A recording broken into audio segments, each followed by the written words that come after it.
দেখেন, দীর্ঘ একটা সময় একসঙ্গে আমরা যুগপৎ রাজনীতি করেছি, জোটবদ্ধ রাজনীতি করেছি, আন্দোলন করেছি, সরকার গঠন করেছি। আমি একটি ঐতিহ্যবাহী রাজনৈতিক, ধর্মীয় রাজনৈতিক পরিবারের সন্তান।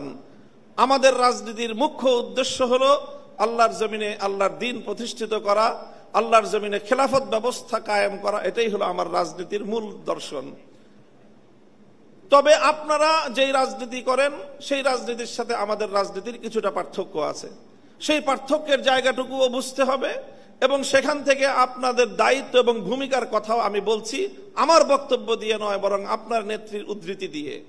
বেগম জিয়া আমাদেরকে বলেছেন অনেক সময় যে, দেখেন হুজুর, আমরা ইসলাম প্রতিষ্ঠার রাজনীতি আমরা করি না, তবে আমাদের পরিষ্কার অবস্থান হলো এই যে আপনারা যদি ইসলাম প্রতিষ্ঠা করবার জন্য দেশে রাজনৈতিকভাবে সামনে অগ্রসর হয়ে যেতে পারেন, আমাদের বিএনপির পক্ষ থেকে সহযোগিতা পাবেন, বিরোধিতা পাবেন না।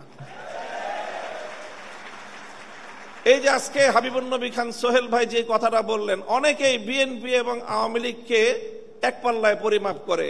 আমি মনে করি এটা অনেক বড় অবিচার।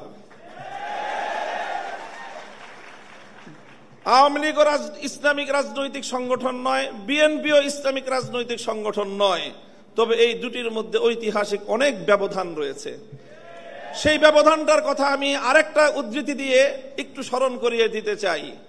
বাংলাদেশ জাতীয়তাবাদী দলের একজন মরহুম নেতা, সাবেক মন্ত্রী চৌধুরী কামাল ইবনে ইউসুফ, আপনাদের অনেকের নাম মনে থাকার কথা, তার একটা উদ্ধৃতি, তিনি একদিন এক প্রসঙ্গে বলেছিলেন, একটা কথা বলতে গিয়ে বিএনপির প্রতি তার নিজের যে অধিকার, সেই অধিকার সাব্যস্ত করতে গিয়ে বলেছিলেন যে, বেটা আমি 200 বছর ধরে বিএনপি করি।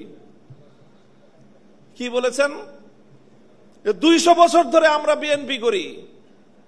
আপনাদের অনেকের মনে প্রশ্ন জাগতে পারে, বিএনপি তো প্রতিষ্ঠিতই হলো স্বাধীনতার বেশ পরে, শহীদ জিয়াউর রহমানের হাত ধরে। আর চৌধুরী কামাল ইবনে ইউসুফের বয়স কত? 60-70 বছর। তো বিএনপিও তো 50 বছর আগে জন্ম নেয় নাই, চৌধুরী কামাল ইবনে ইউসুফের বয়সও 50 বছর নয়। তো ওই বেটা কিভাবে 200 বছর ধরে বিএনপি করে? আপনাকে বিএনপির ঐতিহাসিক রাজনৈতিক ধারাটাকে আপনাদের অবশ্যই ধারণ করতে হবে।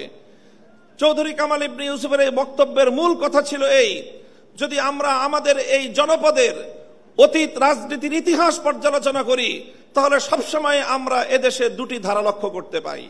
সেই অবিভক্ত ব্রিটিশ আমল থেকে যখন ঢাকা বিশ্ববিদ্যালয় প্রতিষ্ঠার ঘোষণা এসেছিল, যখন ঢাকাকে কেন্দ্র করে পূর্ববঙ্গের উত্থানের ঘোষণা এসেছিল, যখন মুসলিম জাতিসত্তা প্রতিষ্ঠার ঘোষণা এসেছিল, তখন এই বঙ্গ অঞ্চল থেকে কিছু মানুষ তারা ঢাকা বিশ্ববিদ্যালয় প্রতিষ্ঠার বিরোধিতা করেছিল। তারা ঢাকাকে কেন্দ্র করে পূর্ববঙ্গের উত্থানকে ঠেকিয়ে দিতে চেয়েছিল, যারা মুসলিম জাতিসত্তার বিরোধী ছিল। এই ঐতিহাসিক ধারা সেই ব্রিটিশ আমল থেকে চলে এসেছে। আর এই ধারায় এইভাবে দুটি ধারা প্রতিষ্ঠিত হয়েছে, সংঘাত চলেছে, লড়াই চলেছে। একটি ধারা ছিল পূর্ববঙ্গ কেন্দ্রিক এই বাংলাদেশি জাতীয়তাবাদ তথা মুসলিম জাতীয়তাবাদের, মুসলিম জাতিসত্তা গঠনের যে ঐতিহাসিক ধারা, এই ধারার যারা রাজনীতি করে, জাতীয়তাবাদী দল বিএনপি সেই ধারারই প্রতিনিধিত্ব করে। কাজে বিএনপিকে যেমন এই কথাটা মনে রাখতে হবে, যারা বিএনপির সমালোচনা করে তাদেরকেও এই কথাটা মনে রাখতে হবে। বিএনপি এবং আওয়ামী লীগ কেউই ইসলামী রাজনীতি করে না, বরং তাদের রাজনৈতিক ভিন্ন দর্শন রয়েছে।